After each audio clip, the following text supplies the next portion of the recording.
احمد رضا خان بریلوی صاحب نے علماء حرمین کو خط لکھا تھا علماء دیوبند کے عقیدوں کو غلط اس میں ثابت کرنے کے لیے.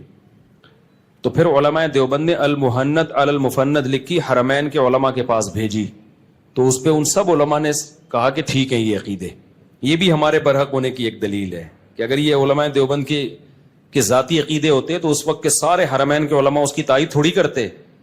انجینئر علی مرزا نے یہ بھی کہا کہ اس وقت کے علماء بدعتی تھے, بس تم ہی ایک دنیا میں ٹھیک ہو, جو چیز تمہارے خلاف جائے گی وہ سارے کیا تھے, بدعتی تھے. میں نے بتایا کویت کے پوری جو مجمع جو کویت کا ہے وہ اس کا نام میرے ذہن سے نکل گیا, پوری علماء کی کمیٹی ہے کویت کا, اس لیے نام لے رہا ہوں کہ وہ تو میں نے سرچنگ میں آ گیا نا, ورنہ تو جامع ازہر میں آپ جائیں گے وہاں بھی آپ کو یہ ملے گا, تو کہیں بھی جائیں گے دنیا میں. یہ تو انجینئر نے بیٹھ کے, اور اگر کوئی عقیدہ نہیں بھی رکھتا, جیسے سعودی عرب کے بعض سلفی ہیں ان کا یہ عقیدہ نہیں ہے, وہ بھی ٹھیک ہے.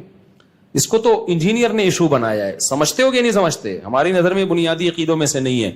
تو باقی احمد رضا خان بریلوی صاحب نے یہ لکھا تھا, تو پھر المحند علی المفند انہوں نے جواب لکھیا اور اس کی علماء حرمین نے تائید کی تھی.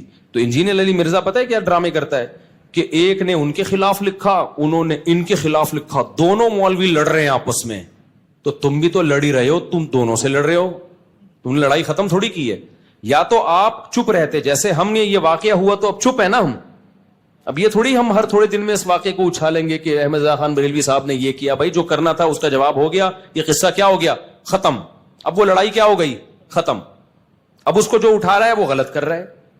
اب انجینئر نے کیا کیا, دوبارہ سے اس لڑائی کو اٹھایا, یہ یوں بولتے ہیں وہ اس کے خلاف یوں بولتے ہیں. یا تو آپ لڑائی کو ختم کرنے کا طریقہ ہے ٹاپک ختم کر دو, اور اگر آپ نے ٹاپک ختم نہیں کرنا تو پھر یہ نہ بولو دونوں لڑ رہے لہذا دونوں غلط ہیں. پھر آپ تحقیق کر کے بتاؤ کہ ان میں صحیح کون تھا اور غلط کون تھا. پھر آپ بتاؤ کہ جنہوں نے شکایت لگائی تھی انہوں نے غلط شکایت لگائی ہے. علماء حرمین کی پھر تائید آ گئی علماء دیوبند کے لیے کہ نہیں, آپ علماء دیوبند کے علماء حرمین سے اتنے اچھے تعلقات تھے کہ جو مولانا مکی صاحب ہے نا اب تک جو درس دے رہے ہیں, آپ دیکھو جا کے, عربی کے علاوہ کوئی عالم حرم میں ایسا نہیں ہے جس کو درس دینے کی اجازت ہو عربوں کے علاوہ, سوائے اردو میں ایک مولانا مکی صاحب کے. اور بادشاہ نے ان کو لیٹر لکھ کے دیا تھا کہ ان کے دادا کو, کہ آپ کے بعد آپ کا بیٹا, اس کے بعد ان کا بیٹا, جب تک آپ کی نسل چلتی رہے گی کوئی حرم سے آپ کو ہٹائے گا نہیں. لیکن اب بدقسمتی کہہ لو کہ مولانا مکی صاحب کا کوئی بیٹا ہے نہیں. تو یہ تو علماء سے تعلقات کی بیس پہ ان کو یہاں پروٹوکول ملا تھا. تو ہمارے بہت سارے, یہ اس وقت سعودیہ سے ہمارے تعلقات تھے اکابر کے جب سعودی عرب میں قحط تھا, بھوک تھی.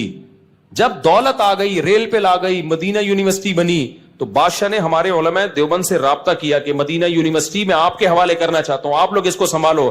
ہمارے علماء نے کہا نہیں, اللہ نے آپ کو وسائل دیے, ہم اب ادھر ہی ہندوستان پاکستان میں مدارس کی حفاظت کریں گے, یہ آپ ہی چلاؤ اس کو.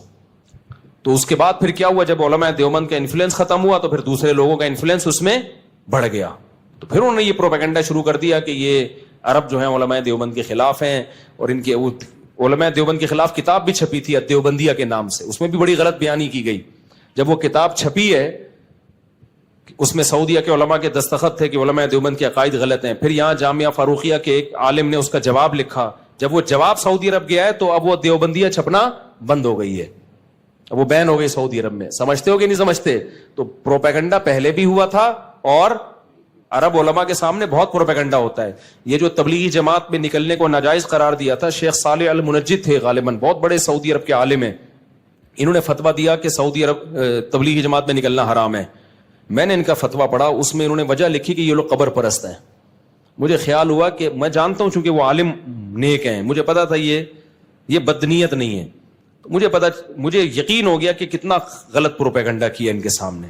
تبلیغی جماعت کا قبر پرستی سے کیا تعلق ہے یار؟ مجھے خیال تھا کہ میں ان کی خدمت میں جاؤں, میں کہوں حضرت آپ کبھی تبلیغ میں سہروزہ لگا کے دیکھیں, جتنا تبلیغ والے قبر پرستی کے خلاف ہیں.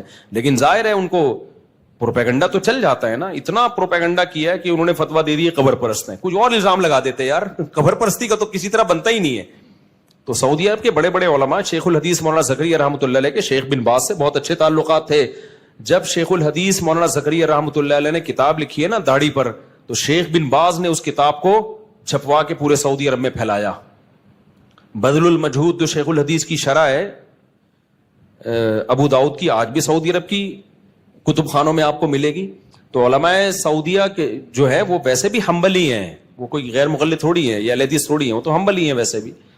تو لیکن ہم اہل حدیث کو بھی گمراہ نہیں سمجھتے, اس کی میں کئی بار ڈیٹیل بتا چکا ہوں کہ اہل حدیث کے بارے میں ہمارا موقف کیا ہے. لیکن اتنی بات ضرور ہے کہ علماء دیوبند کے خلاف پروپیگنڈا بہت ہوا ہے, کیونکہ جو کام کر رہا ہوتا ہے نا, قادیانیت کے خلاف کام ہم نے کیا, یہاں پہ پرویزی فرقے کے خلاف کام ہم نے کیا, دفاع صحابہ میں ہم نے کام کیا, سارے میدانوں میں کام. آپ کو سب سے زیادہ, میں دوسروں کی نفی نہیں کر رہا, لیکن ہر میدان میں آپ کو صف اول میں کون ملے گا؟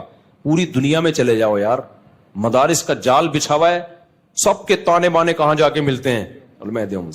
تو فرنٹ لائن پر آپ کو بہت جگہوں پہ نظر آئیں گے, دوسرے بھی کام کر رہے ہیں, ان کی نفی نہیں کر رہا میں, لیکن پروپیگنڈا ہمارے خلاف بہت ہوا ہے. ایک سعودی مجھ سے ملے, عالم تھے, سعودی عالم تھے, انہوں نے کہنے لگے آپ لوگ کے عقیدے قرآن و سنت کے خلاف ہیں, آپ دیوبندی ہو. میں نے کہا کیا خلاف ہیں؟ تو میں نے کہا پوچھو کیا خلاف ہیں, کوئی ایک تو بتاؤ نا. تو مجھ سے عقیدے پوچھتے کہ میں جواب دیتا کہ کہہ رہے ہیں تو صحیح ہے بالکل. تو کہہ رہے پھر کون سے والے علماء کے عقیدے خلاف؟ میں نے کہا کسی کے بھی, سب کے یہی ہیں, سب کے یہی ہیں. تو کتابوں کی دنیا اور ہوتی ہے بھائی, مشاہدے کی دنیا اور ہوتی ہے. تو کافی ہو گیا میرا خیال ہے. وعلیکم السلام. السلام علیکم. آپ سے ایک سوال پوچھنا ہے کہ یہ اسٹیٹ لائف جو کمپنی ہے نا, انشورنس کمپنی, اس نے نکالا ایک تکافل, اور وہ اپنا کلپ دکھاتے ہیں کہ مفتی تقی عثمانی صاحب نے اس کی تائید کری ہے. تکافل میں بتا دیتا ہوں, سوری آپ کا سوال میں ادھورا چھوڑ رہا ہوں کیونکہ مجھے سوال کا پتہ ہے اور جلدی بھی ہے, بھوک بہت سخت لگ رہی ہے. رفیع بھائی نے پائے بھیجے ہوئے ہیں تو وہ ڈوبنے کا دل کر رہا ہے اس پائے میں تیرنے کا. تو وہ یہ ہے کہ تکافل حضرت مفتی تقی عثمانی صاحب جائز سمجھتے ہیں, دارالعلوم کے تمام علماء جائز سمجھتے ہیں, جامعۃ الرشید میں کچھ جائز کہتے ہیں, لیکن مجھے ذاتی طور پر اس پر اطمینان نہیں ہے. جامعۃ الرشید میں مفتی حسین خلیل خیل صاحب جو مجھ سے بھی سینئر مفتی ہیں, ان کو بھی اطمینان نہیں ہے. جامعۃ الرشید کے سب سے سینئر مفتی ہیں مفتی محمد صاحب, انہوں نے بھی ابھی تک اس کے جائز ہونے کا فتویٰ نہیں دیا. تو اشکالات ہیں ہمیں کچھ اس پہ. تو اس لیے اب ایک عامی آدمی کیا کرے؟ عامی کے پاس ایسے موقع پہ جب علماء کا اختلاف ہوتا ہے, دو راستے ہوتے ہیں.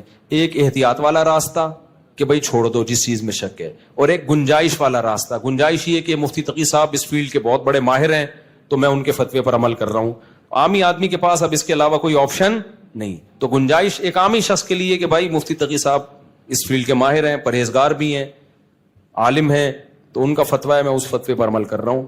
عامی آدمی اور احتیاط پر عمل کرنا ہے تو بھائی مفتی محمد صاحب کے فتوے پر عمل کر رہو, وہ ابھی تک اس کو جائز انہوں نے قرار نہیں دیا, اور ہمیں بھی ذاتی طور پر کچھ اشکالات ہیں. لیکن یہ عام انشورنس سے بہرحال بہتر ہے, وہ تو خالصتاً حرام ہے نا جو عام انشورنس ہے.